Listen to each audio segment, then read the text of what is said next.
네, 안녕하세요. 반갑습니다. 두산 에너빌리티. 정말 오랜만에 제가 브리핑을 드리는 종목입니다. 한때는 제가 두산 팀장이다라는 명칭도 좀 있었는데, 우리 구독자분들 중에서 두산 에너빌리티 제가 2년 3년 전부터 계속 브리핑을 드렸던 그때를 좀 기억해 주시는 분들도 계실지는 모르겠습니다. 두산 에너빌리티를 제가 브리핑을 좀 드리려고 하니까 좀 한동안 텀도 좀 있었고, 요즘에 워낙 이제 브리핑을 좀 많이 다른 채널에서 많이 하다 보니까 조회수가 안 나와서, 굳이 제가 촬영을 안 해도 다른 채널에서 많이 얘기를 해주시니까 할 기회가 좀 많이 없었던 것 같습니다. 아마 이번 영상도 조회수가 많이 안 나올 거라 생각하고 일단 촬영은 해보는 건데, 오늘 전반적으로 두산그룹에 대한 지배 개편, 지배 구조 개편, 그리고 원전, 미국 진출에 대한 기대감들이 물씬 풍겨내주고 있는 상태에서 팀코리아라든가 이제 한전이라든가 우리 웨스팅하우스, 참 오랜만에 거론을 해보는 것 같습니다. 웨스팅하우스의 인수설 풀풀 풍기고 있는 상태라서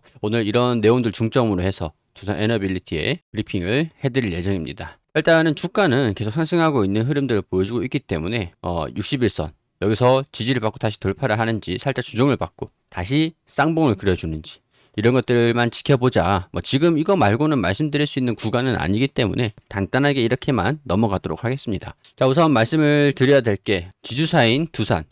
두산 같은 경우에는 테스나하고 A 반도체 쪽으로도 엔비디아에 납품을 하기 위해서 이제 A 반도체 쪽으로 테스나에서 생산을 하고 납품을 하고 있는 걸로 알고 있거든요. 이 테스나의 반도체 공장을 증설을 할 필요가 있는 거고, 그리고 이 파이랩이라고 해가지고 인간처럼 사고를 할 수 있는 개발을 하려고 또 자금이 많이 필요한 상태예요. 그렇다 보니까 두산 같은 경우에서는 현금 유동성이 굉장히 떨어지는 상태입니다. 현금 유동성이 떨어지는 만큼 투자가 적극적으로 투자를 하기에는 자금을 조달을 할 수밖에 없는 건데, 그래도 한숨을 돌렸던 게 옛날에 이제 채권 관리를 받을 때, 채권단의 관리를 받을 때 시절보다는 훨씬 숨통이 좀 트여 있었던 게 바로 두산 에너빌리티가 살아나고 있어서 이제 에너빌리티를 살리기 위해서 자금을 사용하는 게 아니라 신사업에 투자를 한다라는 것들이 과거랑은 많이 달라져 있는 그런 상태인 거죠. 다만 이제 두산 에너빌리티를 살려놓고 보니까 두산 로보틱스가 또 있죠. 두산 로보틱스를 또 살려야 되는, 로보틱스 같은 경우에는 이제 협동 로봇에 글로벌 3위에서 4위를 왔다 갔다 하는 기업인데 여전히 적자가 나고 있는 상태예요. 이를 살리면서 두산 로보틱스의 휴머노이드 로봇 그리고 협동 로봇, 최근에는 이 두산 로보틱스가 미국에 있는 엔지니어링 업체, 북미 쪽에 위치해 있는 엔지니어링 업체를 인수를 하면서 두산 에너빌리티의 밥캣 영업 채널을 활용하면서 둘 다 시너지를 내겠다. 사실 이거를 위해서 이전에 합병을 진행하려고 했었지만 합병이 무산되기도 했었고, 두산 밥캣 같은 경우에는 여전히 현금 창출 능력이, 현금 매출과 이익 이런 것들이 굉장히 높은 상태에서 에너빌리티에 배당을 주고 있는 상태예요. 에너빌리티가 수주가 빵빵하게 들어오고 있는 상태에서 실적도 재무도 탄탄하게 진행이 되고 있는 상태이기 때문에 두산 밥캣에 저당이 잡혀 있는 주식이라든가 이런 것들을 점점 배당을 받으면서 연명할 그럴 필요가 점점 떨어지고 있는 상태라는 거죠.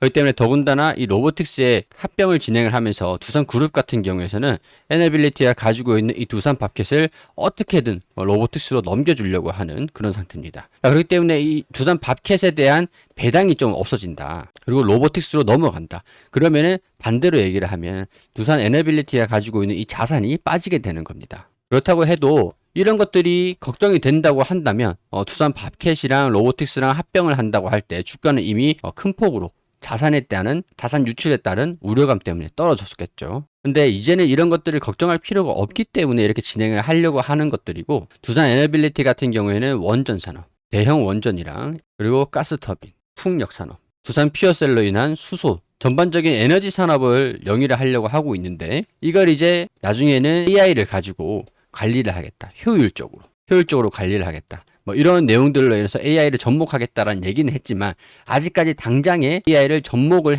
할 만큼 필요성은 낮기는 합니다. 자, 이 가스터빈도 그렇고 발전소를 수주를 받은 것들도 그렇고 중동 쪽에 발전소, 화력 발전소, 그리고 이걸 연계를 한 가스터빈, 그리고 우리나라의 풍력 이런 것들도 조만간 100조의 풍력 시장이 열린다. 풍력 같은 경우 또 수주를 받는 것들도 글로벌 1위 기업인 지멘스 가멘사랑 같이 연결해서 우리나라의 공장을 설립을 해서 캐파를 계속 증설시키고 있는 상태죠. 가스터빈 같은 경우에서도 발전소랑 같이 융합을 하는 가스터빈이 최근에 우리 중동에서 발전소 수주를 받았잖아요. 그게 대부분이 가스터빈이랑 연계되어 있는 사업이라고 보시면 됩니다. 해수 담수화 그런 것들은 언급할 필요는 없을 것 같고요. 자, 원전을 수주를 하면서 우리가 주기기를 이제 웨스팅하우스에 우리 TSMC처럼 파운드리를 자처하고 있어요. 웨스팅하우스가 수주가 많아질수록 우리 한국의 팀코리아가 수주를 받지 않는다고 하더라도 웨스팅하우스를 통해서 원전 주기기를 납품하고 이게 또 이제 수주로 이어지고 있는 상황들입니다. 수주 금액이 계속 증가되고 있는 상태거든요. 그리고 체코 주기기도 체코 원전도 수주를 받았던 것들이 두산 에너빌리티의 주기기 수주로 들어와주고 있는 상태고 그렇기 때문에 지금 목표 수주가 10조 원 수준이었다고 발표를 했었는데 이 10조 이상의 초과 수주를 달성할 가능성에 대해서 우리가 기대를 하고 있는 겁니다. SMR뿐만 아니라 원전 같은 경우에서도 웨스팅하우스가 미국 시장 그리고 유럽 시장에 진출한다고 하고 그리고 최근에는 이 웨스팅하우스가 슬로바키아의 신규 원전도 수주를 받았고요. 미국의 원전도 4배 이상 확충하려고 하고 있기 때문에 여기에 따른 미국 진출에도 두산 에너빌리티가 큰 역할을 해줄 것으로 기대를 하고 있는 상태라는 거죠. 대충 이 정도까지 말씀을 드렸으면 지금 이제 원전 수주도 원전에 대한 전망도 낙관적이고 주가가 그동안 상승을 했었던 그런 근본적인 모멘텀들 전반적으로 정리가 어느 정도 되셨을 거라고 생각을 합니다. 자, 그럼 이제 우리 이 웨스팅하우스에서 이전에 한국전력이랑 한국형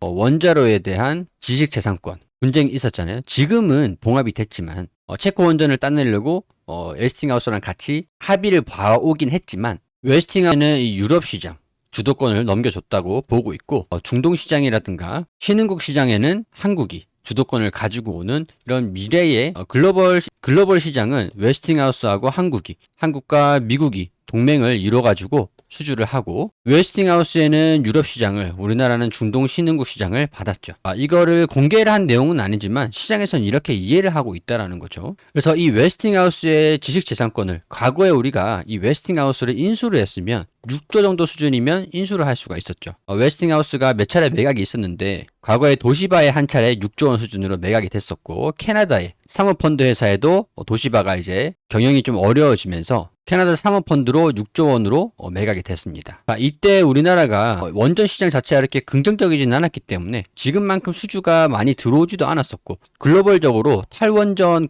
기조였기 때문에 이 웨스팅하우스를 6조 원에 인수하는 것 자체가 도시바를 거쳐서 이 웨스팅하우스에 가지고 있는 부채까지 떠나야 되는 상황이라서 쉽지는 않았어요. 결단하는 게 쉽지는 않았고 만약에 그때 인수했었으면은 더 힘든 시장이 매각을 했을 때 우리 두산 에너빌리티가 채권단의 관리를 받았잖아요. 그러면 1순위로 매각을 했어야 되는 게 또 웨스팅하우스이기도 했습니다. 타이밍이 그렇게 좋지는 않았어요. 근데 이제는 상황이 좀 다르죠. 글로벌 원전 시장이 미국만 하더라도 100조 원 시장이 열린다고 하고 이 웨스팅하우스의 미국의 10기에 대한 원전 수주를 목표로 하고 있는데 이것만 하더라도 일단은 웨스팅하우스의 몸값이 어마무시하게 천문학적으로 올라갈 수 있는 요인이 된다는 건데 이거를 두산 에너빌리티가 이전에 6조는 터무니가 없죠. 이제는 한 50조 정도는 줘야 웨스팅하우스를 인수할 수 있을까 말까 하는 상황이거든요. 그래서 한국에서 최근에 관세 협상이 좀 있었죠. 우리나라 관세를 15%로 낮추기 위해서 25%에서 15%로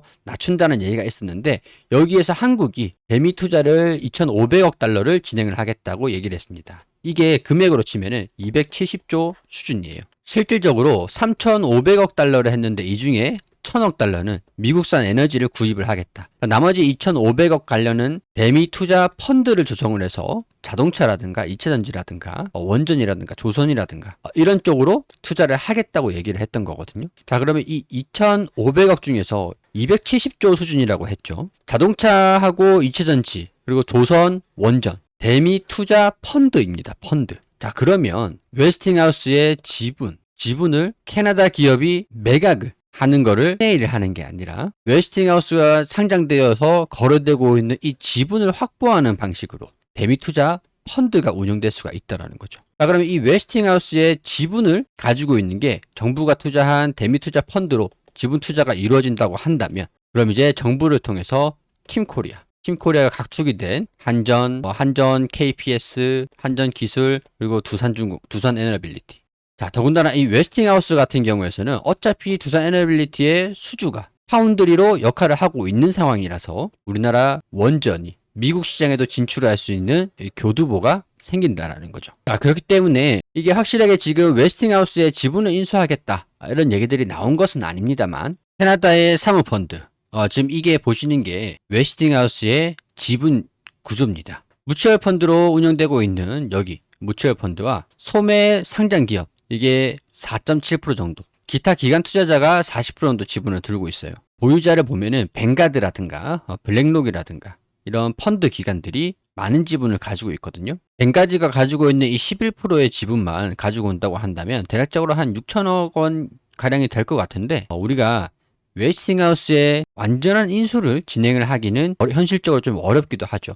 여기 11% 정도, 10% 정도의 지분을 확보를 하기만 되는 건데 펀드로서 여기에 이름을 올리면 되는 거라서 쉽지는 않겠지만 불가능한 거는 아닐 것으로 보고 있습니다. 해당 기사 보시면 이해가 되실 텐데 대미 투자, 원전도 포함이 되기 때문에 두산이 직접 미국 공장 건설하는 거는 현실성이 낮기 때문에 웨스팅하우스를 임수를 하는 거를 검토할 만하다. 다만 이제 미국 정부에서 승인해 줄 수 있을 것이냐, 웨스팅하우스 인수, 한국 기업이 미국 내 시공 역할을 맡으려면은 이 기술 직접 저작권, 한미 원자력 협정, 미국 규제 당국의 승인 이런 것들이 걸림돌이 되고 있는 상태이기 때문에 웨스팅하우스의 지분을 어느 정도 인수를 하는 것만으로도 완전히 이 웨스팅하우스 M&A로서 인수를 하는 것보다 부담이 훨씬 낮다라는 거고 한국과 미국이 동맹격이기 때문에 현실적으로 가능한 그런 전략이 될 수 있다라고 보는 겁니다. 자, 불가리아하고 폴란드 향 원자력 주기기 수주가 계속 지속되고 있다. 올해 수주 규모가 10조 원을 초과 달성할 것으로 기대가 된다. 자, 체코 원전 수주 금액은 3.8조 원을 상회할 것으로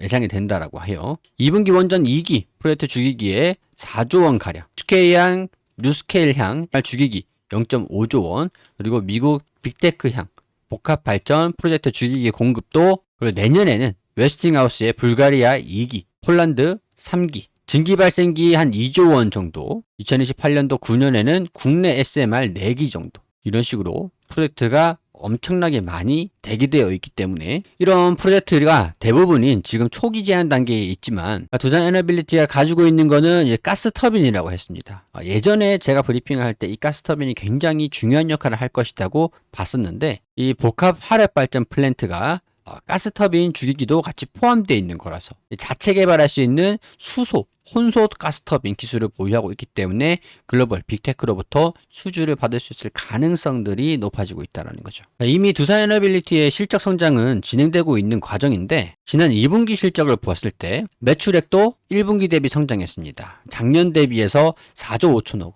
1분기 대비해서 직전 분기 대비해서 성장하는 모습을 보여줬고요. 영업이익은 작년 대비해서는 좀 떨어졌어요. 3,500억 원이었는데 2,700억 원. 매출액이 증가된 것 대비해가지고 영업이익률은 조금 떨어졌습니다. 그래서 당연히 당기순이익도 떨어지는 모습을 보여줬는데 과거에 3, 4, 1분기 때 영업이익이 적자가 났던 것들보다 이제는 앞으로 이렇게 흑자가 꾸준하게 날 것이다라는 전망들, 이것 자체가 다르다라는 거죠. 다만 이런 시장에서 원전 시장에 대한 기대감이 워낙 높다 보니까 주가가 어느 정도 반영되고 있다라는 거를 무시할 수는 없을 것 같습니다. 주가가 떨어진다기보다는 기대감이 더 강하게 반영되고 있는 현 시장에서 어느 정도 반영되고 있는 수준은 있다, 이렇게 이해를 하시면 될 것 같아요. 영업이익이 이제 1조 수준까지 영업이익률이 증가될 것이라고 보는 거죠. 매출액에 대한 성장보다 영업이익률이 당기순이익이 증가될 것이라고 보는 건데 그만큼 이제 고부가가치 상품들에 대한 수주를 골라서 진행할 수 있는 여력이 생긴다, 이렇게 보기 때문이에요. EPS가 2027년도 1,000원대, 그리고 2028년도, 9년도, 30년도까지 꾸준히 성장을 하겠죠. 원전 시장 같은 경우에도 자, 여기 400원 성장을 하고 200원 성장을 했는데 꾸준하게 연평균 EPS가 200원 정도씩 성장을 할 것 같아요. 2027년도, 8년도, 9년도, 2030년도 한 5년치 미래를 주가를 반영한다고 했을 때 지금 68,500원에서 1,600원 수준의 EPS를 대입을 해오면 40배 수준의 주가가 형성되어 있습니다. 그렇지만 65,800원에서 1,000원대를 대입을 해오면은 5배 수준이죠. 그래서 제가 말씀을 드리는 건 여기 상단 부분에서 조정을 받으면 60일선에서 지지를 받는지, 지지를 받고 뚫고 올라가는지, 살짝 이탈하면서 다시 한 번 더 이렇게 쌍봉을 만드는지, 우리나라가 미국에 진출했다, 인수했다 그러면은 글로벌 원전 패권을 노릴 수 있는 기반이 되면은 저는 주가가 더 올라갈 수 있을 거라고 보지만 아직까지 확실하게 결정된 거는 아니기 때문에 지금 섣불리 신규